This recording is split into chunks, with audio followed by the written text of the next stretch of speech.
stuff. Okay, so anyway, hey fam, I'm back again. All right, so here we go. So yesterday we were talking about, well, in the last video we were talking about the I was telling you all about storage, but one of the things that I did forget to mention, and this is a true story. I was walking my neighborhood and a house was being cleared out for a sale. I found about 7 homemade bookcases that had been stained and sealed, about 4 or 5, maybe about 6. They had to go back 3 times. About 6 bookcases that were unfinished that we keep in the garage, and I even found an antique barrister bookcase. So storage solutions can pop up anywhere, but don't sorry y'all, this angle just seems like it is so like I'm crooked again. What the word? Hold on y'all. Okay, sorry, I had to adjust my camera angle, and I have finally, this thing lasted 6 years, and now she is done, so it is time. So when I say I don't do nothing, if it's working, it's gonna work. Anyway, but I found all those bookcases walking along my street. Well, in the neighborhood, wasn't exactly on my street, but in the neighborhood. So bookcases, anything that you can find for storage, extra storage to store your stuff, work it. Okay, closets, everything. Now, I want to go over how to store stuff, particularly with the Mylar bags and stuff like that. But I just want to give you a heads up. This is rice, right? So your rice and your flour, you can keep in the freezer for a very long time. And it's actually better to store your brown rices or your colored rices in the freezer because they have the natural oils on them. They can go rancid, so they are not long-term shelf stable. They're healthier for you, but long-term storage solutions, if you're looking to have it for, I would say anything any longer than 6 months, you really want to look at getting white rices, right? Okay, so this is my rice that I had in the freezer. I'm going to let it come up to room temperature before I actually stick it into my reusable containers. So I'm just going to set these off to the side. Then I had some flour that I pulled out yesterday, and I'll show you guys how to get those down in the Mylar bag. Pastas, these I'm just dumping into these containers. So, okay, all right. So I'm just showing you, I just bust them open, and that's pretty straightforward. And this will go into the pantry, right?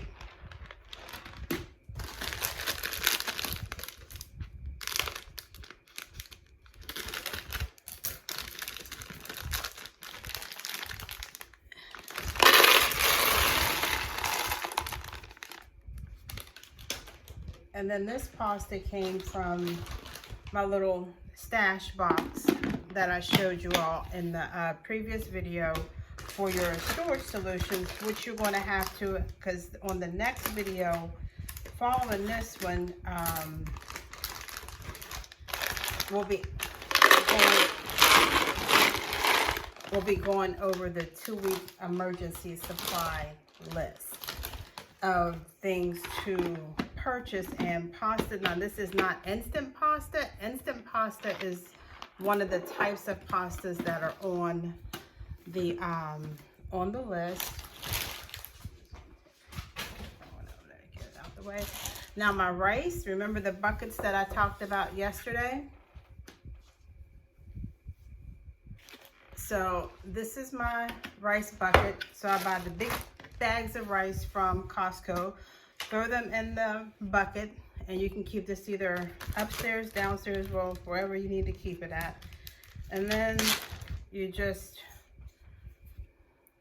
see the measurements right there. So this is a 2-cup container.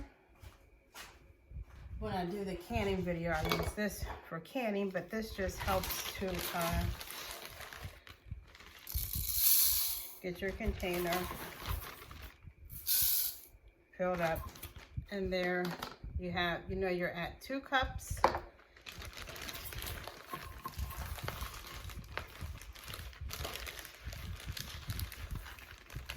This is 1 additional cup, and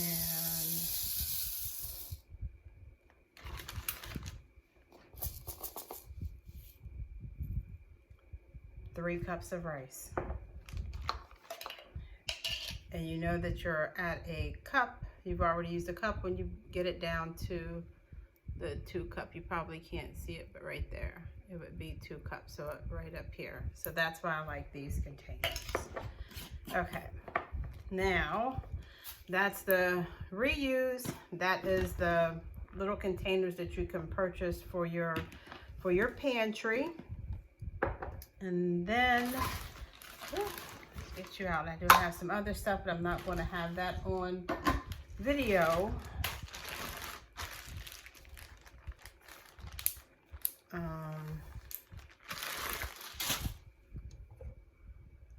right, here I am. I'm back. All right, so I have some other containers and some more filling. I'll do that off camera so that this video is not too terribly stretched out.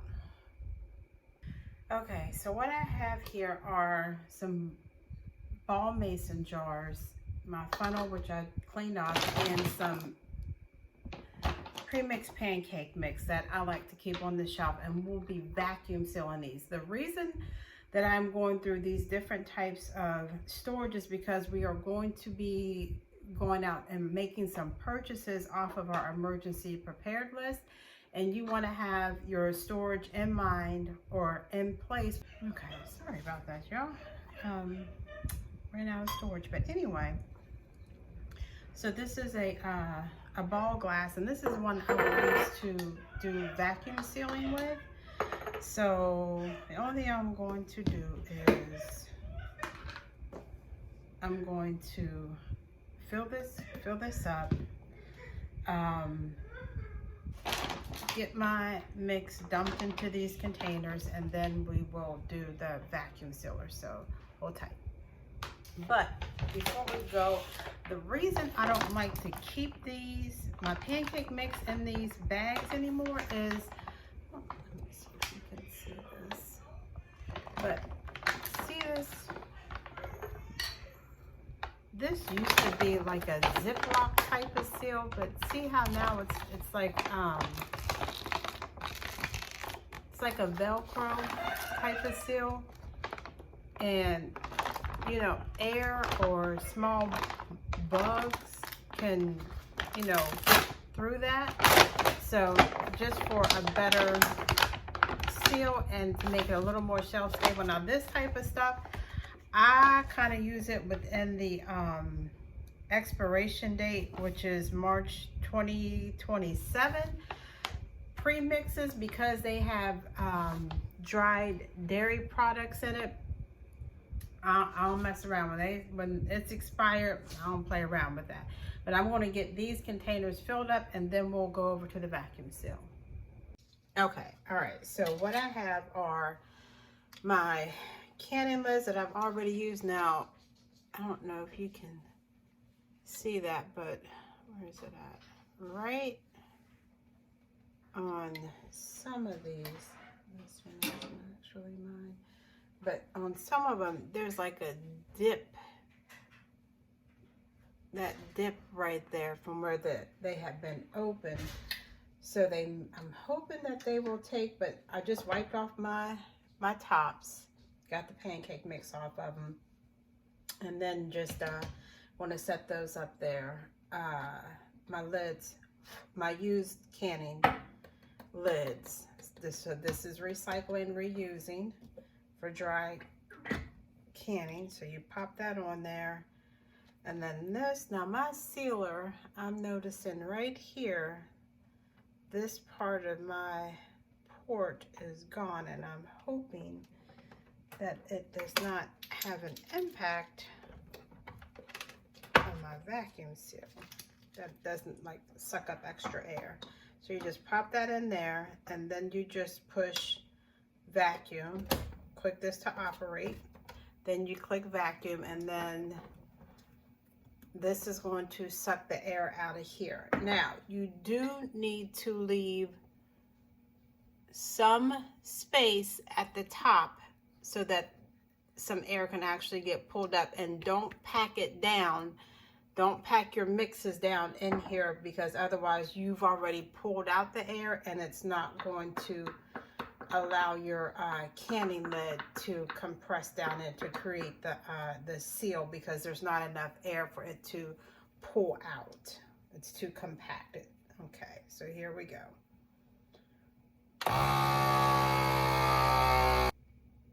Okay, so that is done. So you want to detach that part, pop this up, and hopefully it's a hot seal. All right. So hold tight. Okay, so this one worked. So see this right here? Don't take your mix up above that fill line, because hear how that's not popping? So that has a seal on it. So we can put this on the shelf. So I'm gonna keep working through the rest of these, pulling out some of the batter, getting it beneath the fill line, and keep on going. So I'm going to see if I can show you when this starts sealing, if you can see how it actually lifts the mix down here. So let's see here. Let me see if I can't get it angled.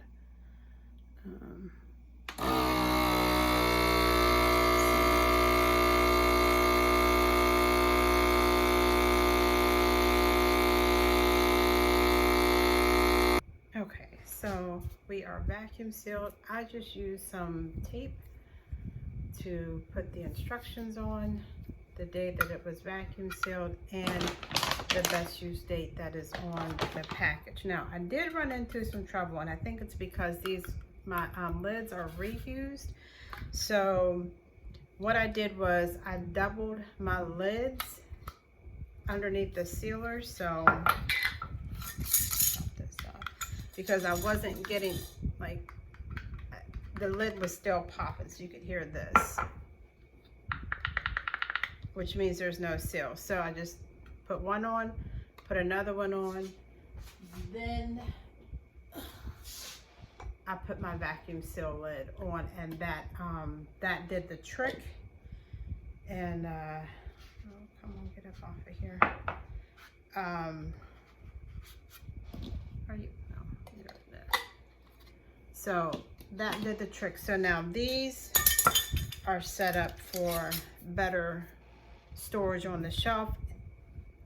Okay, and this is instant, so this can double as like a part of your emergency preparedness. So you just have to add water to it. But we'll be hitting the food trail next week. So I'm just going to take the rest of this, get it dumped into a container, and then we are going to start working on the Mylar bags and getting stuff down into our buckets. Okay, so we have our rice jars refilled, and then this is one of the ones that I was talking about, the containers that come from Aldi, the sauce jars. But see, it has a lot more marks, so this is just a purple rice, so we refilled this. We did the plastic containers earlier, but what I want to show you is, okay, so here's an empty peach jar, right? So this jar, it has the marks on it, but see this, remember when I was saying that the lids, once your lids get compromised, if you cannot find a lid replacement, like this ring is what was making this so that it was an airtight seal. Even though there was some damage here, it was okay. But now that this lid is pretty much fully compromised, because I don't know if you can Let me see if I can get it. But right here where that lid is compromised, there is a small hole that's going to let the air in, that while this ring was still in place, it prevented that. So this is, you know, trash. And even if you have to put, you can either keep it as a drinking glass to, you know, track your fluids, or you can go ahead and pitch it. It has served its purpose more than once. I've had this one for over a year, so, you know, or you can keep the lid, and if you're doing some stuff, you know, just storing tools, or not tools, but like screws, leftover nails, because the boxes always tend to get messed up on them. So, you know, it can go to like a hardware storage, you know, purpose, or, you know, a drinking purpose. Okay, so now we are going to move over into our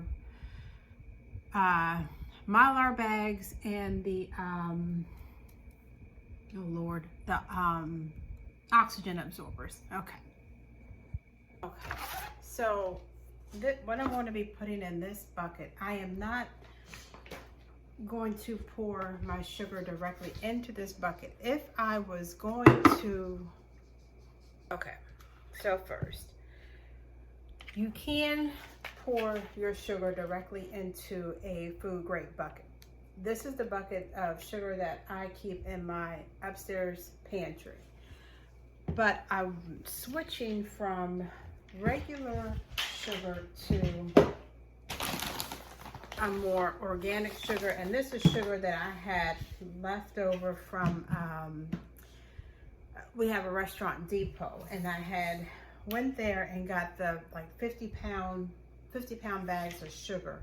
So I was storing them in these containers, but for long-term setback, because it will be a while finishing this off, because we mainly use it for, well, we might get through it a little quicker because of, you know, summer and lemonade and stuff like that. But for sugar to be set back,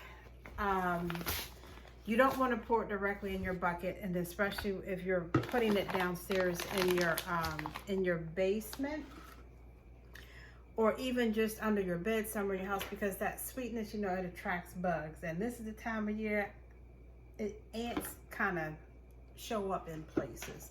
So you want to pour your sugar into the Mylar bag. So that's what I am going to do. So you just take I'll just take my Mylar bag, set it down in my bucket. Let's see. All right, so I have my Mylar bag. Here's my bucket, it's just sitting in my bucket. I'm going to bust open my sugar and hopefully, hold on, I need a step stool, y'all, hold on. Okay, I got to give me some height leverage. So I'm just going to pour it in here, but I don't want to make a mess, so get this busted open and actually, so that the sugar doesn't get caught on the little.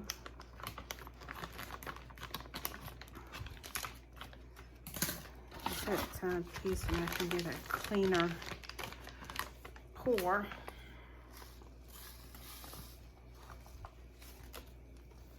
At least I hope.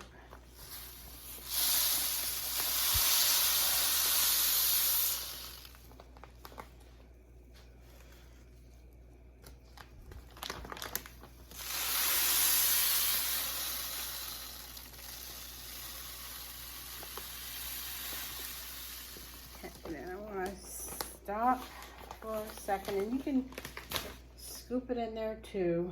These bags have the gussets on it. I think for the bucket ones, it's actually I forgot. See this little piece right here? See that? So for the buckets, I pop that off. Just don't cut your bag though.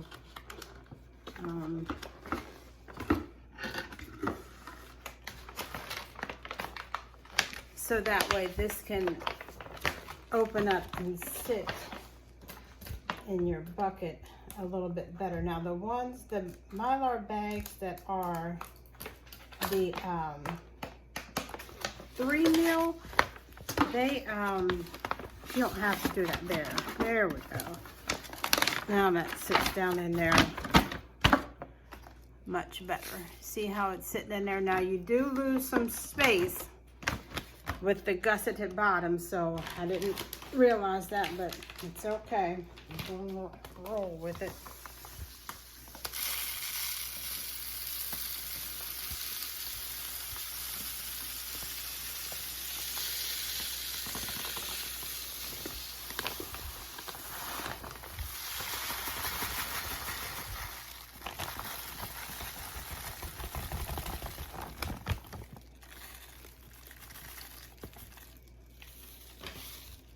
Looks like a little burnt sugar down in there. Scoop you on that palette there. Okay. Now, whenever you do your Mylar bags, you can seal them with an iron or a flat iron. I find the flat iron easier because it's catching it from both sides. So you want to see this air. You want to get the air out of your bag, or what they call burping the bag. So you just want to squeeze it as much as you can. Again, this is sugar, so there is no O2 absorber in here. Then you want to seal up your Ziploc section, and then you're going to take your flat iron and go across the top. And that is going to heat seal it. I've also done it with the iron, but like I said, the flat iron it's just easier. And then you just want to make sure that there's no gaps, and there's no gaps right here. And then we're going to do the flour, and those we will be using O2 absorbers.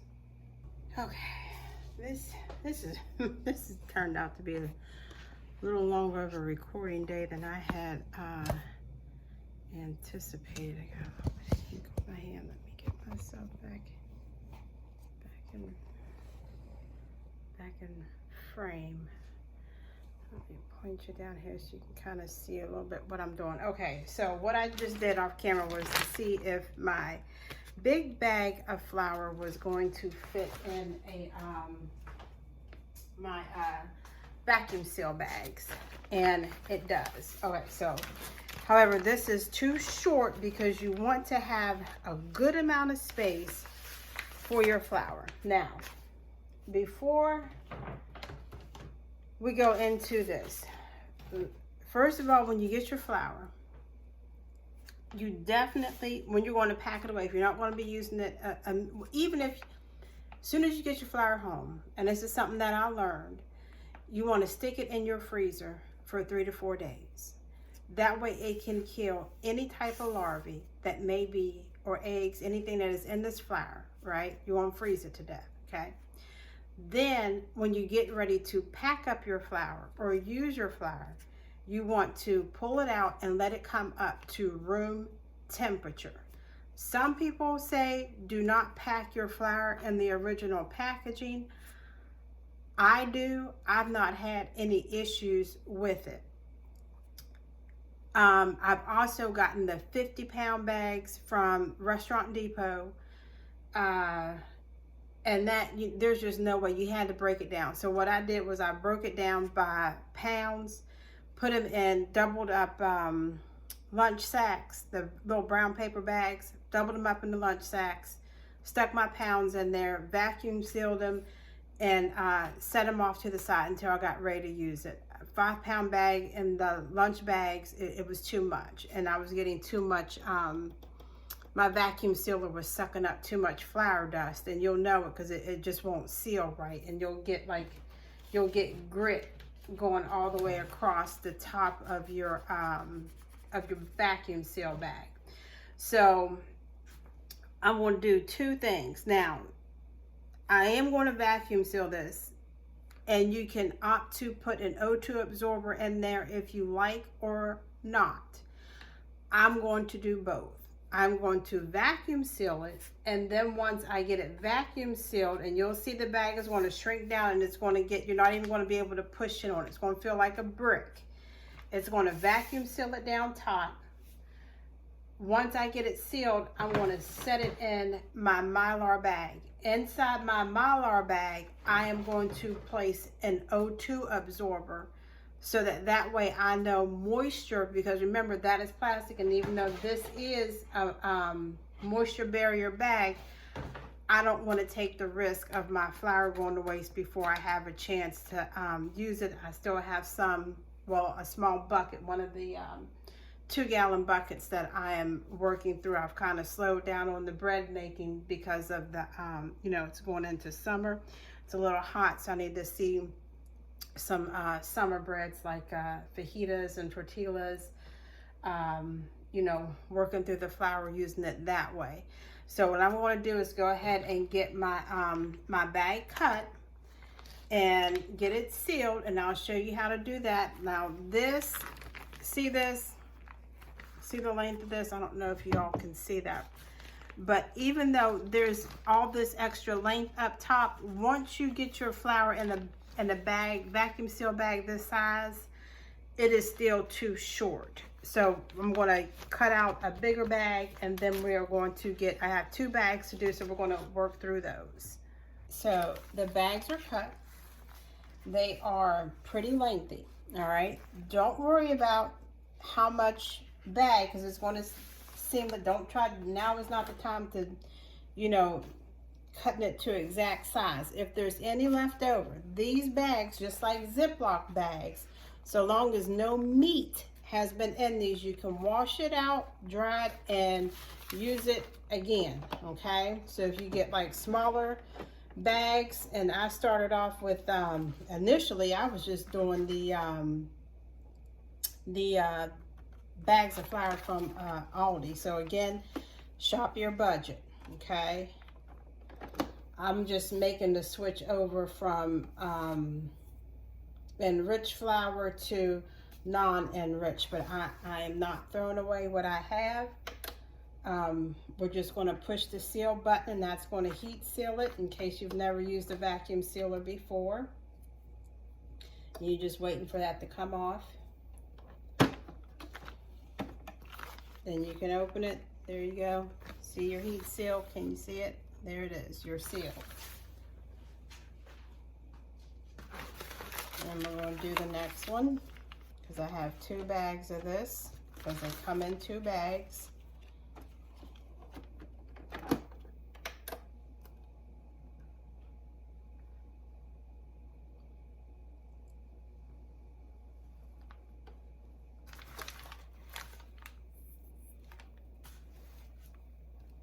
Okay, it's off, so you just pop it open, and there's your seal. Okay, so we're just going to set that back. Now I'm going to work this flour down into these bags, but to get it going, scissors, this off to the side, so I'm knocking nothing over. Okay, I just lay my flour down, and it's kind of like wiggling.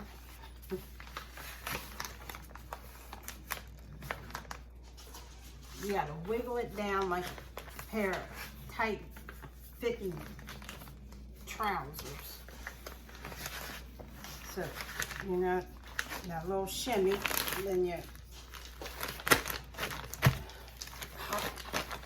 pop yourself on down in them pants.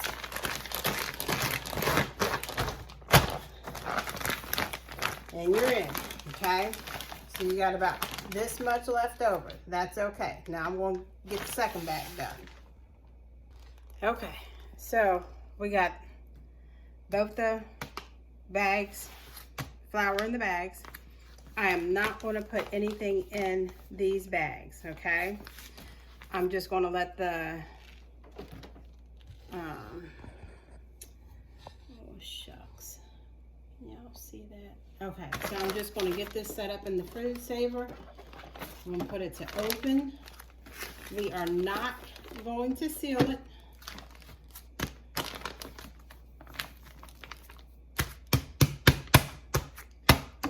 You're going to push the vacuum seal, not the, oh, can y'all see that? I don't know if you can see, there we go. You're going to push the vacuum seal. Oh, well, you got to close it so that operates, so your power is on, so close it up and then push your vacuum seal.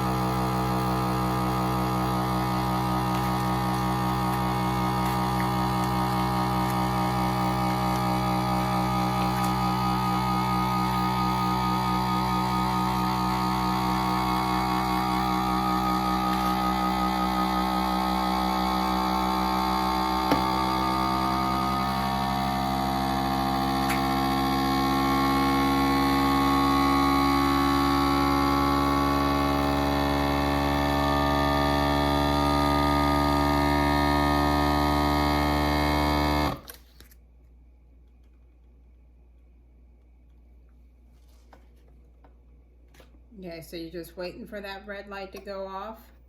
Once it goes off, you can pop this open. You're sealed, and you see how hard your flour has become. And at this point,